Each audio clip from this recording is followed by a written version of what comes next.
Cameron, thank you so much for letting us come in and intervene in your day. Thank you for being here. So tell me a little bit. So you were born in London, England. That's right. And you spent a little time in London, England, and then you went to Barbados. That's right. First 4 years of my life I spent in London. My parents were both from Barbados, but they had both gone to England for their education.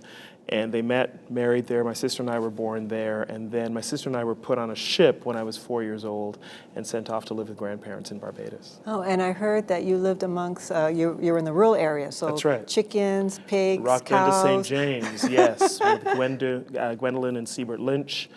We had chickens, we had some pigs, we had one cow, which would be milked every day, of course.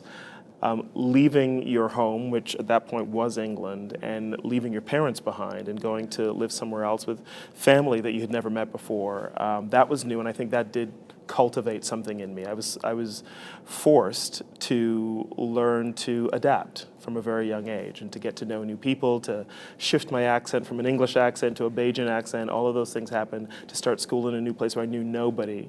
And when you left Barbados to come to Canada, then you had to do another change and adapting. Shift again, drop the Bajan accent, pick up a Canadian accent, get to know a whole new set of people, a whole new school system, teachers. I don't get to screen movies every day. It sounds like exciting. It sounds like it was really fun. Yeah. But what is it like? What is it like coming here? Look, there's some parts of the job that are fantastic. So I get to meet incredible people, creative people who are responsible for making some of the best films in the world. I get to travel. Those parts of the job are great. With watching movies comes watching movies that don't always live up to your expectations. So there's a lot of that as well. You have to watch a lot of films to find the ones that you really want to present to audiences. For the past 5 years, 5 consecutive years, you've been listed as the top 50 influential people in Toronto. What does that mean to you? And what kind of responsibility? And how do you keep that momentum going for 5 consecutive years? Well, I think the real trick is to not to even try to do that, right? I mean, I think if anybody who's trying to get on that list, that's just a recipe for failure, I think. So to me, the list really is a recognition of the importance that TIFF plays in Toronto, both the festival in September, but all of the programming we do all year round. The fact that the Lightbox, in the almost 7 years we've been open, has become a real hub for culture in the city. Okay, so what does it mean to you about the Barbados Ball theme this year, Barbados, Canada, Friends Forever, because we're celebrating the 150th anniversary of Canada? Yes. You can interpret Friends Forever on so many different levels.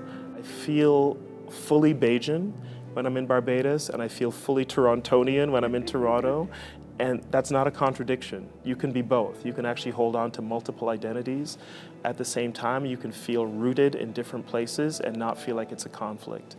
And so to me, that's what Friends Forever means.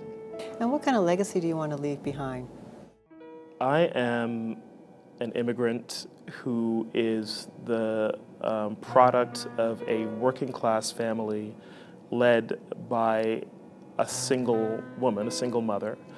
I'm a black man, and what I want to be able to do is to express to anybody who's willing to listen that with enough study, enough work, enough passion, you can get some stuff done.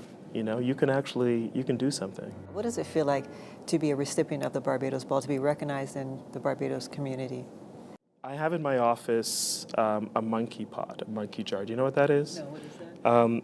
It's an earthenware pot, unvarnished, that was used to hold water and to keep water cool in the cane fields in Barbados for hundreds of years. Our ancestors worked in the hot sun in Barbados, tending those fields, cutting cane, processing sugar to send to make Great Britain rich.